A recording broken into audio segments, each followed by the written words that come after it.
kama kutakuwa na watu ambao washiriki, utakuwa na maridhiano. Tutaendelea na hali kama hii, kwa sababu ukiona hali ya sasa huoni kama kuna maridhiano ya kuwa na tume ya maridhiano. Kila mmoja anashikilia msimamo. Unaona kama bado ni mgongano wa makundi fulani, hasa vyama vya siasa. Kwa hiyo wengine wanasema iwepo, wengine wanasema kuwapo kwake na sisi kushiriki labda masharti haya ya kubali. Sasa ukiendelea na hilo na ukilinganisha na mwaka jana kwamba ulikuwa na vyama vinasema kuwepo na uchaguzi, lakini kuna chama kile kinasema sisi hatutashiriki mpaka hii itimizwe.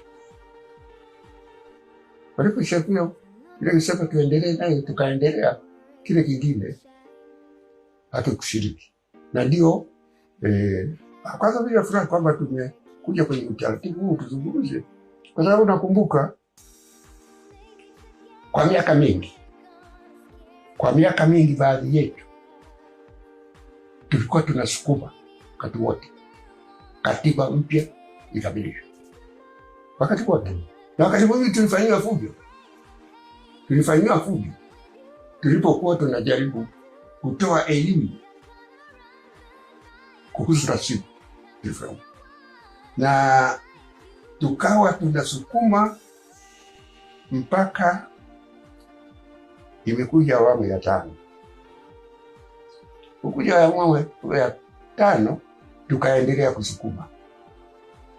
Unakumbuka kuna wakati tulikaripiwa, kuna wazee wana wasawaswa vizuri, kwa sababu tulikuwa tunasukuma hiyo. Ilipo mikutano ya hadhara ilipozuiwa, tulikuwa tunashauri kwamba hii italeta mgawanyiko mkubwa, lakini ni kwamba tulikuwa tunawashawishi